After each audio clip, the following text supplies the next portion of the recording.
As a Man Thinketh. As a Man Thinketh by James Allen.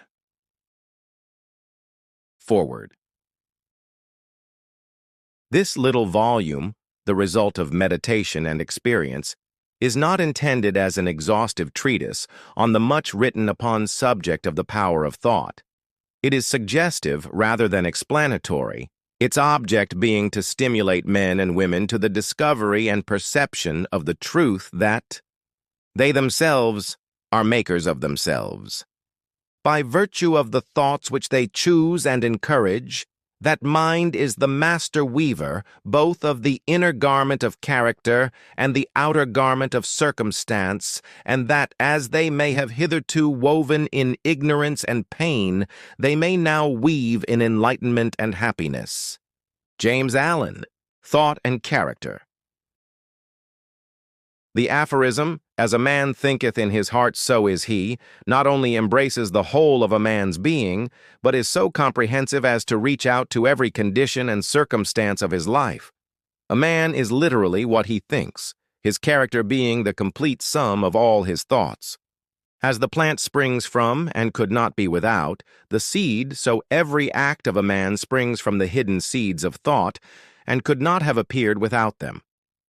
This applies equally to those acts called spontaneous and unpremeditated as to those which are deliberately executed. Act is the blossom of thought, and joy and suffering are its fruits. Thus does a man garner in the sweet and bitter fruitage of his own husbandry. Thought in the mind hath made us. What we are by thought we wrought and built. If a man's mind hath evil thoughts, pain comes on him as comes the wheel the ox behind. If one endure in purity of thought, joy follows him as his own shadow, sure. Man is a growth by law and not a creation by artifice, and cause and effect is as absolute and undeviating in the hidden realm of thought as in the world of visible and material things. A noble and godlike character is not a thing of favor or chance, but is the natural result of continued effort in right thinking, the effect of long-cherished association with godlike thoughts.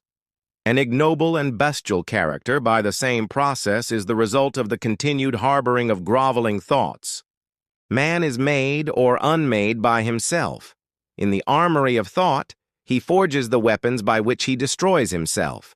He also fashions the tools with which he builds for himself heavenly mansions of joy and strength and peace. By the right choice and true application of thought, man ascends to the divine perfection. By the abuse and wrong application of thought, he descends below the level of the beast. Between these two extremes are all the grades of character, and man is their maker and master. Of all the beautiful truths pertaining to the soul which have been restored and brought to light in this age, none is more gladdening or fruitful of divine promise and confidence than this, that man is the master of thought, the molder of character, and maker and shaper of condition, environment, and destiny.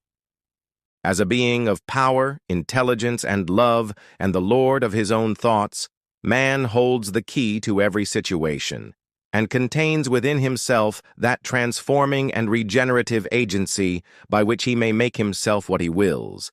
Man is always the master, even in his weakest and most abandoned state. But in his weakness and degradation, he is the foolish master who misgoverns his household. When he begins to reflect upon his condition and to search diligently for the law upon which his being is established, he then becomes the wise master, directing his energies with intelligence and fashioning his thoughts to fruitful issues. Such is the conscious master, and man can only thus become by discovering within himself the laws of thought, which discovery is totally a matter of application, self-analysis, and experience. Only by much searching and mining are gold and diamonds obtained, and man can find every truth connected with his being if he will dig deep into the mine of his soul, and that he is the maker of his character, the molder of his life, and the builder of his destiny.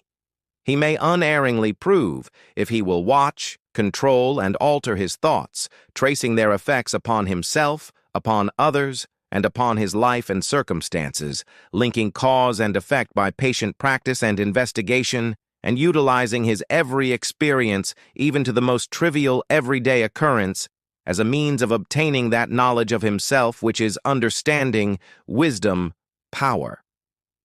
In this direction, as in no other, is the law absolute that he that seeketh findeth, and to him that knocketh it shall be opened.